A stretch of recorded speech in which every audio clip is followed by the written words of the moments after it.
نعم.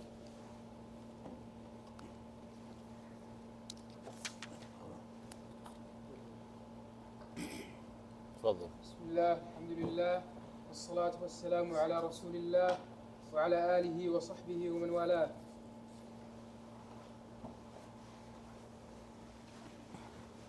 قال الإمام البغوي رحمه الله تعالى: سورة الحج مكية. ألف لام راء. قوله عز وجل ألف لام راء، قيل معناه أنا الله أرى. تلك آيات الكتاب، أي هذه آيات الكتاب، وقرآن أي وآيات قرآن مبين، أي بين الحلال من الحرام والحق من الباطل. فإن قيل لما ذكر الكتاب ثم قال وقرآن مبين وكلاهما واحد، قلنا قد قيل كل واحد يفيد فائدة أخرى، فإن الكتاب ما يكتب والقرآن ما يجمع بعضه إلى بعض. وقيل المراد بالكتاب التوراة والإنجيل، وبالقرآن هذا الكتاب.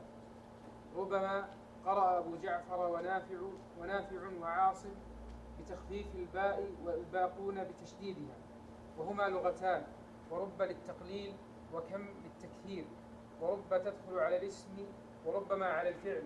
يقال رب رجل جاءني، وربما جاءني رجل، وأدخل ما ها هنا للفعل بعدها. يود يتمنى. الذين كفروا لو كانوا مسلمين، واختلفوا في الحال التي يتمنى الكافر فيها الإسلام. قال الضحاك حالة المعاينة، وقيل يوم القيامة، والمشهور أنه حين يخرج الله المؤمنين من النار. وروي عن أبي موسى الأشعري رضي الله عنه عن النبي صلى الله عليه وسلم قال: إذا اجتمع أهل النار في النار ومعهم من شاء الله من أهل القبلة، قال الكفار لمن في النار من أهل القبلة: ألستم مسلمين؟ قالوا بلى. قالوا فما أغنى عنكم إسلامكم وأنتم معنا في النار؟ قالوا كانت لنا ذنوب فأخذنا بها. فيغضب الله تعالى لهم بفضل رحمته، فيأمر بكل من كان من أهل القبلة في النار فيخرجون منها، فحينئذ يود الذين كفروا لو كانوا مسلمين. فإن قيل كيف قال ربما وهي للتقليل وهذا التمني يكثر من الكفار؟ قلنا قد تذكر ربما للتكثير، أو أراد أن شغلهم بالعذاب لا يفرغهم للندامة، إنما يخطر ذلك ببالهم أحيانا. ذرهم يا محمد، يعني الذين كفروا، يأكلوا في الدنيا ويتمتعوا من لذاته، ويلههم يشغلهم الأمل عن الأخذ بحظهم من الإيمان والطاعة، فسوف يعلمون إذا وردوا القيامة وذاقوا وبال ما صنعوا. وهذا تهديد ووعيد. وقال بعض أهل العلم ذرهم تهديد، وقوله فسوف يعلمون تهديد آخر، فمتى يهنأ العيش بين تهديدين؟ والآية نسختها آية القتال. وما أهلكنا من قرية، أي من أهل قرية، إلا ولها كتاب معلوم، أي أجل مضروب لا يتقدم عليه، ولا يأتيهم العذاب حتى يبلغوه، ولا يتأخر عنهم. ما تسبق من أمة أجلها من صلة وما يستأخرون، أي الموت لا يتقدم ولا يتأخر. وقيل العذاب المضروب. وقالوا يعني مشركي مكة يا أيها الذي نزل عليه الذكر، أي القرآن، وأرادوا به محمدا صلى الله عليه وسلم، إنك لمجنون. وذكروا تنزيل الذكر على سبيل الاستهزاء. لو ما هل تأتينا بالملائكة شاهدين لك بالصدق على ما تقول، إن كنت من الصادقين أنك نبي. ما ننزل الملائكة. قرأ أهل الكوفة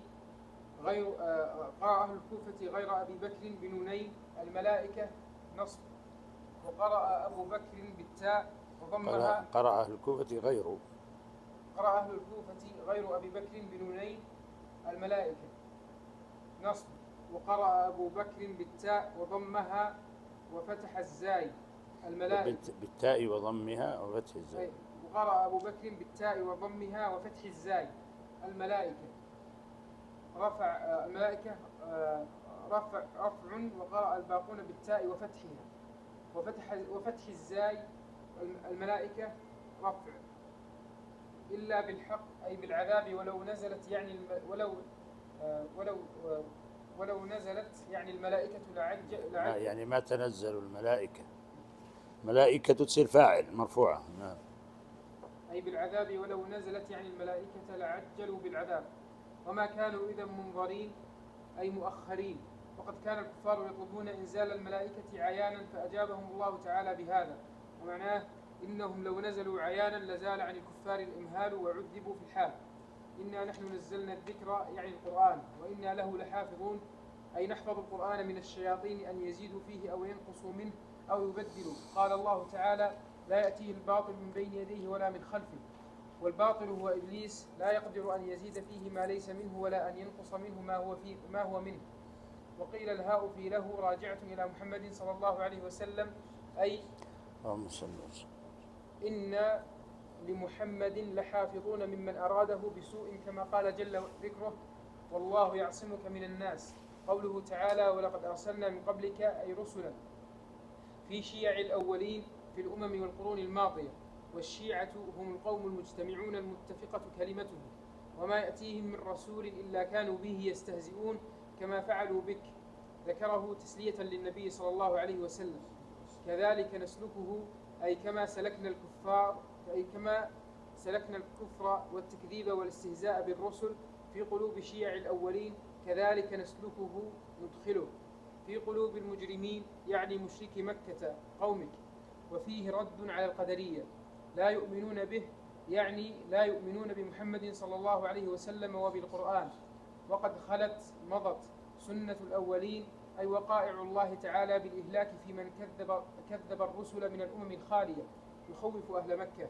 ولو فتحنا عليهم يعني على الذين يقولون لو ما تأتينا بالملائكة بابا من السماء فظلوا فيه يعرجون، أي فظلت الملائكة يعرجون فيها وهم يرونها عيانا. هذا قول الأكثرين. وقال الحسن معناه فظل هؤلاء الكفار يعرجون فيها أي يصعدون، والأول أصح. لقالوا إنما سدت أبصارنا، قاله ابن عباس. وقال الحسن سحرت. وقال قتادة أخذت. وقال الكلبي عميت. وقرأ ابن كثير سكرت بالتخفيف أي حبست ومنعت النظر كما الله. نعم. سكرت بالتخفيف أي حبست ومنعت النظر كما يسكر النهر لحبس الماء. بل نحن قوم مسحورون. يسكر ويسكر. نعم. بل نحن قوم مسحورون أي عمل فيه. قراءة ابن كثير سكرت يعني بالتخفيف، فهي يسكر. نعم. بل نحن قوم مسحورون أي عمل فينا السحر، أي عمل فينا السحر فسحرنا محمد صلى الله عليه وسلم. عمل فينا السحر. بل نحن قوم مسحورون أي عمل فينا السحر فسحرنا محمد صلى الله عليه وسلم. يعني السحر من محمد صلى الله عليه وسلم. نعم. قوله عز وجل: حسبك. بسم الله الرحمن الرحيم.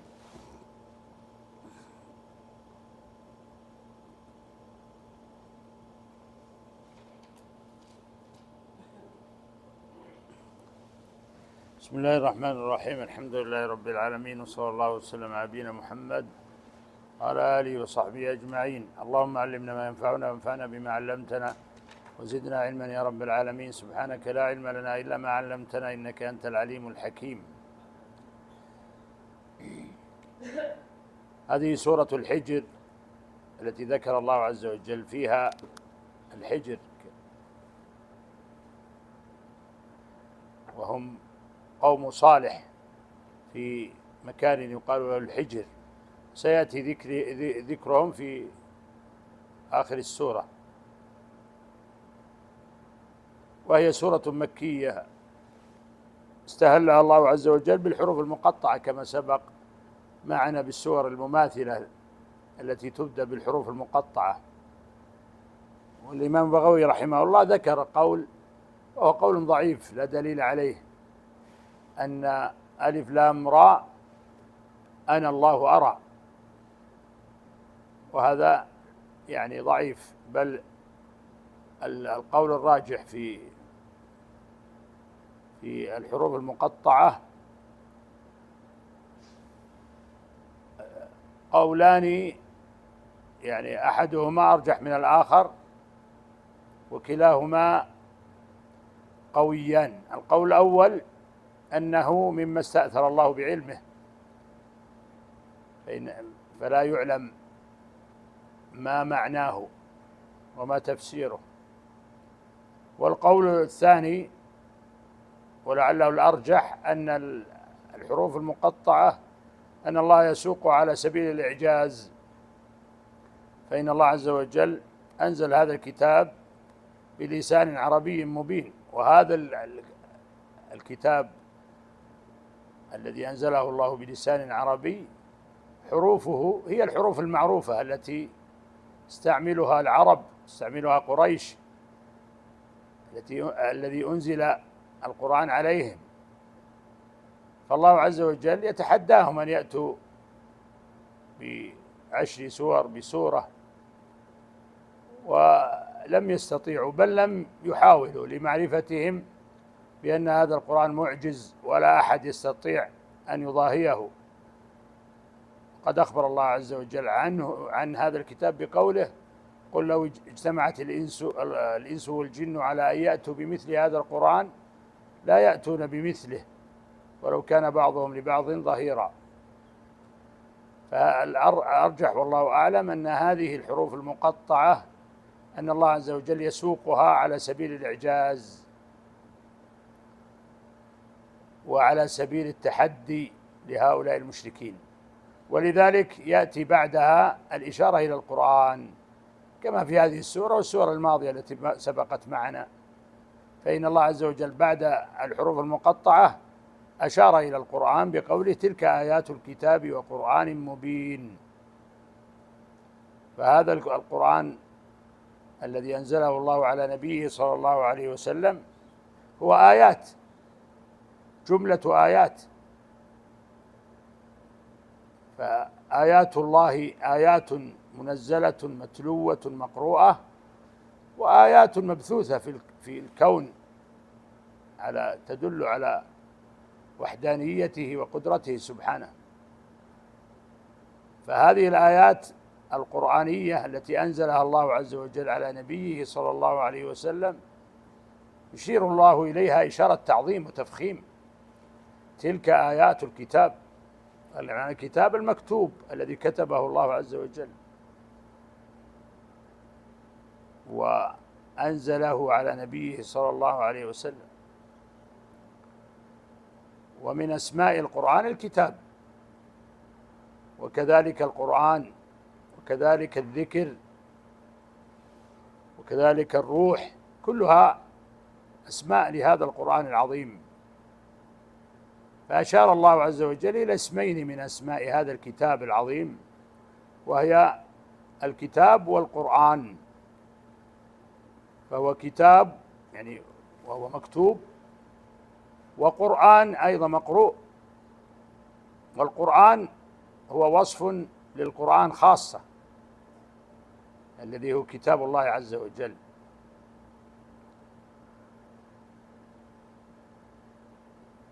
ووصفه الله عز وجل بأنه مبين، يعني واضح بين الدلالة على الحق. فهو الله عز وجل جعل به البيان التام تبيانا لكل شيء، فهذا وصفه، وصف القرآن. ثم قال جل وعلا: ربما يود الذين كفروا لو كانوا مسلمين. ربما يود الذين كفروا لو كانوا مسلمين. وهذه رب يقول العلماء أنها للتقليل. علماء اللغة يقولون إن رب للتقليل، والأقل منها التخفيف، إذا خففت صارت تدل على أقل القليل. ربما والماء هنا دخلت عليها، فيسميها أهل اللغة والنحو أنها الكافة التي تكفها عن العمل الذي تعمله. ومن عملها أنها تدخل على أسماء رب، لا تدخل على الأفعال. لكن لما دخلت عليها ما الماء هنا دخلت على الفعل، فجاء بعدها فعل مضارع يود الذين كفروا. كذلك ما تدخل على إن فتكفها عن العمل، إنما. فهنا ربما أو ربما، فهي قراءتان، قراءتنا بالتخفيف: ربما يود الذين كفروا لو كانوا مسلمين. قد ذكر مفسرون فيها أقوالا في متى يود الذين كفروا أنهم مسلمون، أنهم كانوا مسلمين. فقيل أنهم إذا عرضوا على النار فرأوا النار عيانا تمنوا أن لو كانوا مسلمين حتى يسلموا وينجوا كما نجا المسلمون.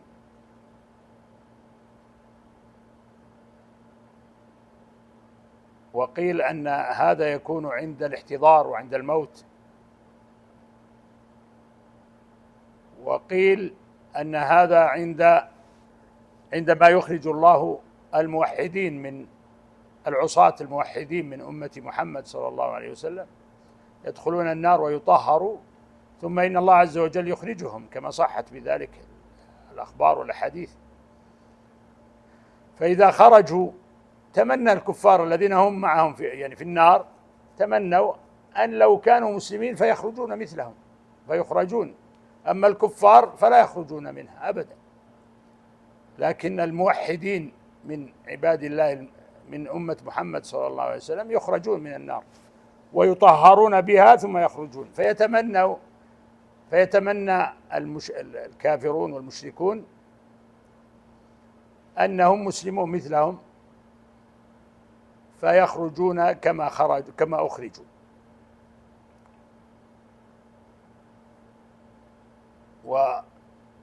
والقول الآخر أيضا لعله الرابع من الأقوال في ربما يود الذين كفروا لو كانوا مسلمين، أن هذه الحالة وهذا الشعور ترد عليهم في حياتهم الدنيا. فإن الإنسان تمر عليه حالات، ومن الحالات التي تمر على الذين كفروا هي حالة الرغبة والود أنهم لو أسلموا، لكنهم عاندوا واستكبروا. وذلك في مثل حالات الانتصار للمسلمين، كما نصر الله عز وجل نبيه في بدر، في المعارك العظيمة في الإسلام. فيتمنى الكفار أنهم لم يعاندوا، لكنهم قد عاندوا واستكبروا، فعظم عليهم في قلوبهم أنهم يعودوا إلى الحق، ينتابهم هذا الشعور في مثل هذه الحالات، أو في مثل حالات المراجعة للنفس وهم يعلمون أنه الحق من الله عز وجل، ولكن الذي منعهم الاستكبار والتعنت، كما ذكر عن المشركين ومنهم أبو جهل.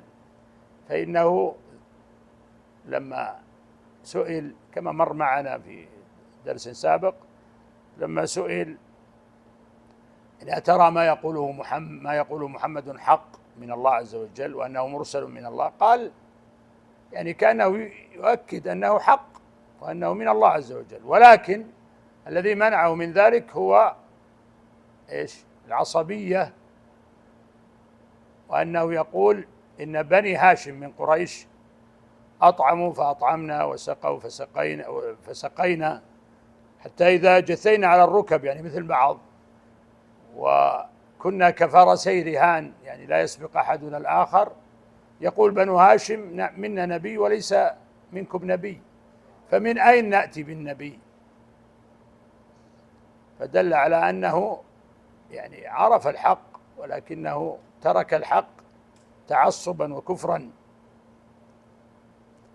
فربما يود الذين كفروا لو كانوا مسلمين. ولعل هذا الأقرب والله أعلم من الأقوال، أن هذا الشعور ينتاب الكافرين في أحوال تمر عليهم، ولكنه شعور يزول، وهو شعور كثير ولا قليل؟ لا، قليل. ولذلك قلله الله عز وجل، قلله برب، والقراءة التي فيها التخفيف يكون أقل من القراءة التي فيها التضعيف والتشديد ربما. فلهذا الأرجح والله أعلم من القراءات التخفيف، فإن هذا الشعور ينتابهم ولكنه قليل في حياتهم. فيذكر الله عز وجل العالم بخفايا نفوسهم وما تنطوي عليه صدورهم أنه ينتابهم مثل هذا الشعور، فربما يود الذين كفروا لو كانوا مسلمين، لكنهم قد عاندوا واستكبروا وأصروا على كفرهم وعنادهم، كما ذكر عن رؤوس الكفر من قريش كأبي جهل وغيره، والوليد وعتبة، كلهم كانوا ينتابهم الأمر أنه الحق، وأن ما جاء به النبي صلى الله عليه وسلم هو الحق، لكن يمنعهم من ذلك الاستكبار والعناد والتعصب للآباء والأجداد. كل هذه أمور تمنعهم من الإيمان، لكن ينتابهم شعور بين الفينة والأخرى وإن كان قليلا أن لو كانوا مسلمين. ثم قال جل وعلا: ذرهم يأكلوا ويتمتعوا ويلههم الأمل فسوف يعلمون. يعني إن الله عز وجل يسلي نبيه صلى الله عليه وسلم بأن هذا الاستكبار والكفر مع ما يكون في قلوبهم من أن النبي صلى الله عليه وسلم قد جاء بالحق وأنه مرسل من ربه عز وجل، فيسلي نبيه بأن هذا الأمر وهذا الكفر وهذا التعنت والاستكبار لن يدوم، فهي مسألة وقت، يمضي هذا الوقت فينتهي الأمر. فهم في حياتهم التي الدنيا يأكلون ويتمتعون ويشعرون بأنهم يعني هم المنتصرون، ولكن سوف يعلمون. فهذا تهديد من الله عز وجل للكافرين، كما أخبر الله عز وجل في آيات في كتابه، كما قال تعالى: لا يغرنك تقلب الذين كفروا في البلاد متاع قليل ثم مأواهم جهنم. فالمتاع هذا الذي يتمتع به الكافر هو قليل بالنسبة لما سيأتيه من العذاب العظيم الذي ينتظره والتهديد الشديد من ربه عز وجل. فكما ذكر المفسرون أن هذه الآية فيها تهديدان: تهديد ذرهم يأكلوا، والتهديد فسوف يعلمون. ففي التهديد شديد من الله عز وجل عليهم في هذه الآية. قد أخبر الله عز وجل عن الكافرين في آيات بأن حالهم حال التمتع والأكل في الدنيا والتمتع بالدنيا، وهذه حال يشركهم فيها من؟ البهائم والحيوان. والذين كفروا يأكلون إيش؟ كما تأكل الأنعام. والذين كفروا يتمتعون ويأكلون كما تأكل الأنعام والنار مثوى لهم، نسأل الله العافية. فحالهم حال الأنعام السائبة التي همها التمتع بالطعام والشراب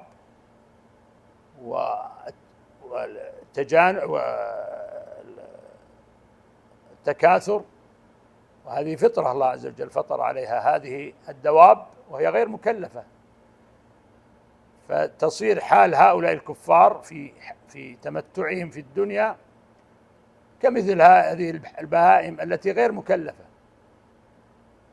أكل وشرب وتمتع بالمآكل والمشارب والمناكح، ثم النهاية المصير إلى النار. ومن رأى حال الكفار يعني في القديم والحديث يجد هذا مصداق لكلام ربنا عز وجل. يتمتعون ويأكلون ثم ماذا يكون حالهم؟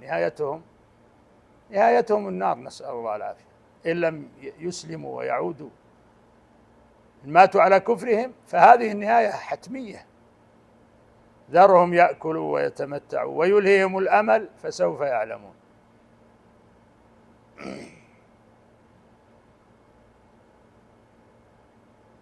قال الله جل وعلا: وجعلوا لله أندادا ليضلوا عن سبيله قل تمتعوا فإن مصيركم إلى النار.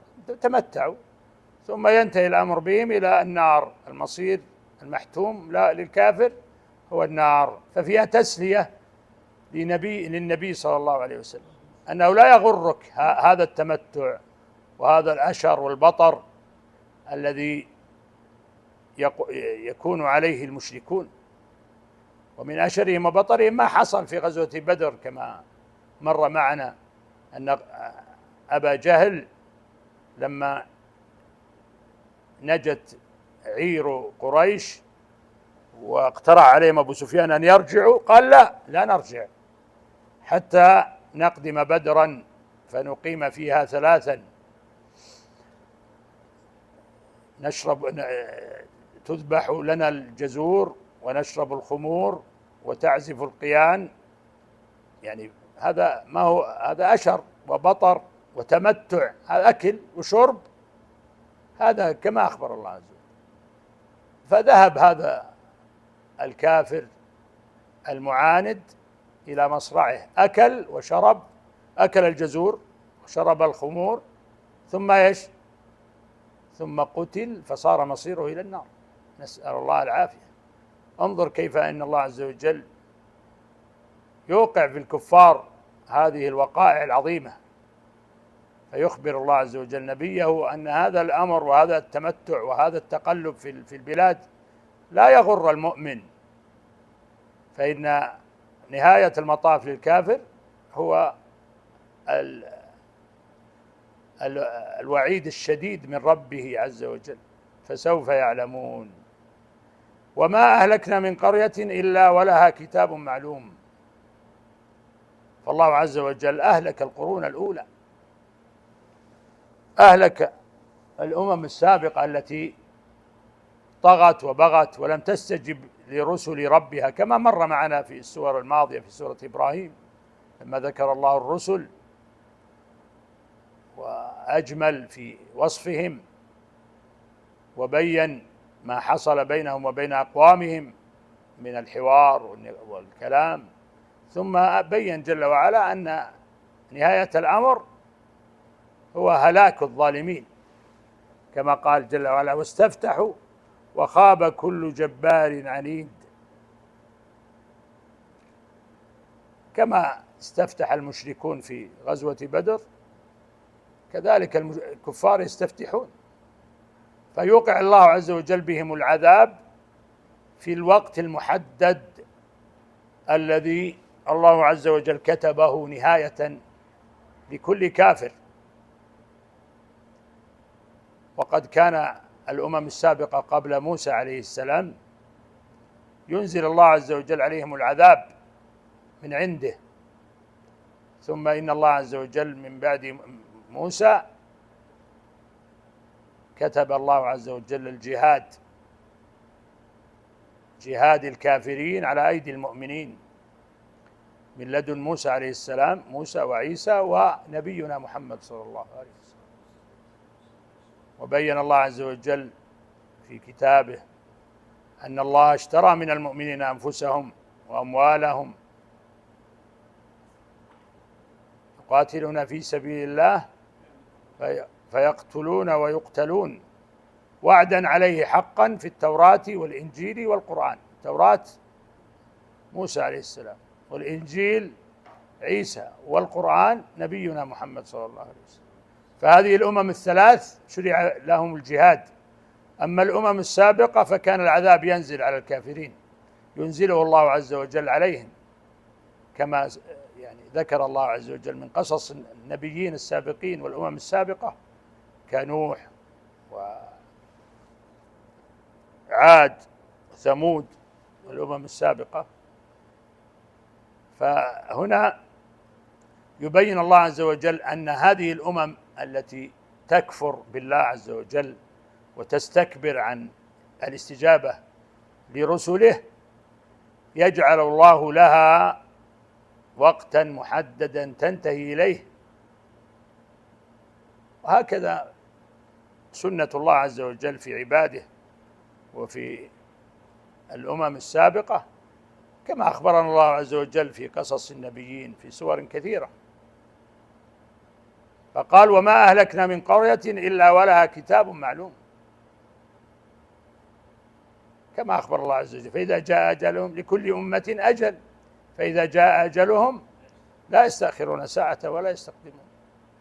يعني الله عز وجل جعل آجال يعني محددة، فلا يستعجل المؤمنون، لأن الأمر بيد الله محدد، قد حدده الله عز وجل وكتبه، فهم يمضون إلى آجالهم ويمضون إلى مصارعهم ومهلكهم، كما مضى أبو جهل وصناديد قريش إلى مصارعهم في بدر وفي غيرهم. فسبحان الله، هذه الآيات يبين الله عز وجل فيها أن الكفار لهم وقت وكتاب. وما أهلكنا من قرية إلا ولها كتاب معلوم ما تسبق من أمة أجلها وما يستأخرون، لا يستقدمون ساعة ولا يستأخرون، محدد بالوقت، الله عز وجل حدده وبينه. فإذا جاء أجلهم لا يستأخرون ساعة ولا يستقدمون.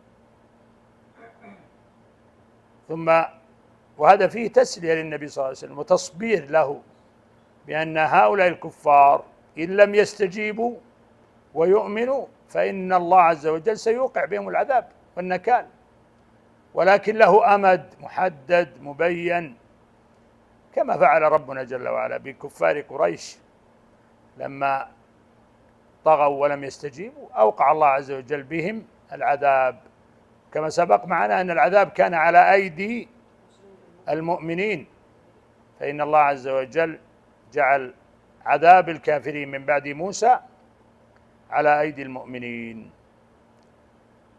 والعذاب في الأمم السابقة الله يوقع عليهم بالخسف وبالغرق بنحوها من الأشياء التي ذكرها الله عز وجل.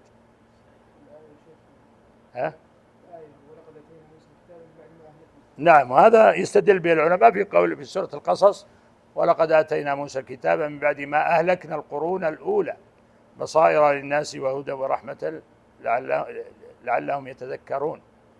فهذه الآية قال العلماء فيها أنها فيها دلالة على أن الله عز وجل جعل الهلاك على الأمم السابقة بعذاب من عنده، عذاب من عند الله.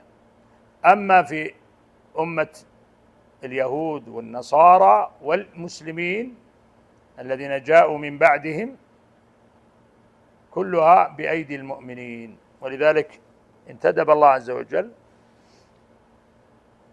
المؤمنين مع موسى أن يقاتلوا ويدخلوا البلاد المقدسة، فأبوا، قالوا لموسى عليه السلام: اذهب أنت وربك فقاتلا إنا هاهنا قاعدون. أما المؤمنون من صحابة النبي صلى الله عليه وسلم رضي الله عنهم وأرضاهم فإنهم قالوا: لا نقول لك كما قال أصحاب موسى لموسى، بل نقول اذهب أنت وربك فقاتلا فإنا معكم مقاتلون، رضي الله عنهم وأرضاهم. فكان القتال العذاب الذي يجريه الله عز وجل على الكافرين من بعد موسى على أيدي المؤمنين. ثم قال الله عز وجل: وقالوا يا أيها الذي نزل عليه الذكر إنك لمجنون. وصف الرسول صلى الله عليه وسلم بأوصاف كثيرة باطلة، فمن أوصافهم الباطلة الظالمة هي وصفهم النبي بأنه مجنون، وأنه يأتيه ما يأتيه من الجن والتلبس والمس، وهذا لعل سبب إطلاقه أن الرسول صلى الله عليه وسلم يأتيه الوحي وينزل عليه الوحي، قد يراه بعض الكفار والمشركين ويكون له وقع على النبي صلى الله عليه وسلم، شدة تصيبه صلى الله عليه وسلم من شدة ما ينزل عليه من الوحي، فنسبوا ذلك إلى الجن. هذا من التلبيس والتشبيه، كما سبق معنا في السور الماضية أن الكافرين والمشركين ومنهم كفار قريش أن لهم شبها كثيرة، وأن هذه الشبه التي يوحي إليهم الشيطان الرجيم فإنها شبه إبليسية. ومن شبههم ووصفهم النبي صلى الله عليه وسلم بوصف كاذب باطل أنه مجنون، فقال الله عز وجل: وقالوا يا أيها الذي نزل عليه الذكر، يعني القرآن، وهذا على سبيل الاستهزاء. فهو لو أنهم يعني يقولون على سبيل الإيمان كان حسنا، لكن لا، هم يضحكون ويستهزئون، يقول أنت مجنون وتدعي أنك إيش؟ أنه ينزل عليك الذكر، أنت يتلبس بك المس والشيطان وأنت تدعي أن هذا القرآن أنه ذكر من الله، وما أنت إلا مجنون. وهذا من التلبيس التكذيب. فنسبوا إلى النبي صلى الله عليه وسلم الجنون، وهو النبي المرسل من الله عز وجل. قد ذكر الله عز وجل ذلك في آيات: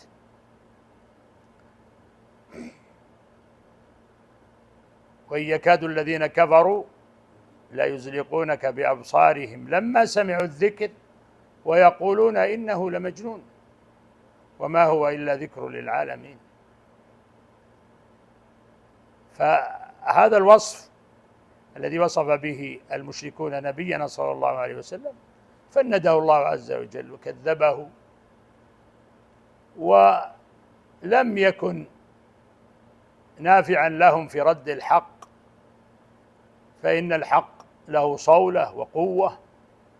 فنصر الله عز وجل نبيه، وعلم الناس كذبهم، وأن النبي صلى الله عليه وسلم صادق أمين، وأنه يوحى إليه من ربه، فآمن به الناس. وما كان فعلهم هذا كما في شبههم التي مرت معنا في سورة الرعد، سورة إبراهيم، إن هذه شبه باطلة يفندها ربنا جل وعلا، ولم تغن عنهم شيئا، كناطح صخرة يوما ليوهنها فلم يضرها وأوهى قرنه الوعل. يعني ما فعلوا شيئا، ادعوا أنه مجنون، ادعوا أنه ساحر، ادعوا كذا، تعنتوا باقتراح الآيات وكذا، ولكن كل هذا لم ينفع. فنصر الله عز وجل نبيه صلى الله عليه وسلم. وكان هذا الكتاب القرآن العظيم كما مر معنا في آيات كثيرة في هذه السورة، في سورة إبراهيم وفي سورة الرعد، هذا الكتاب من أعظم الآيات، أعظم الآيات. بل إن النبي صلى الله عليه وسلم قال: ما بعث الله نبيا إلا آتاه الله ما على مثله آمن البشر، ما آتاه الله من الآيات على ما مثله آمن البشر، وإن الله آتاني إيش؟ هذا القرآن، فأرجو أن أكون أكثرهم تابعا. فحفظ الله القرآن آية مستمرة إلى قيام الساعة. أما كما سيأتينا من قول الله عز وجل: إنا نحن نزلنا الذكر وإنا له لحافظون. أما الآيات التي الله عز وجل أيد بها الرسل السابقين فانتهت بموتهم عليهم الصلاة والسلام، كما أن الله عز وجل بعثهم لقومهم خاصة. أما نبينا صلى الله عليه وسلم فقد بعث للناس كافة، بعث للناس كافة، للثقلين الجن والإنس. ونقف على وقالوا يا أيها الذي نزل عليه الذكر إنك لمجنون. الله أعلم، صلى الله وسلم على نبينا محمد.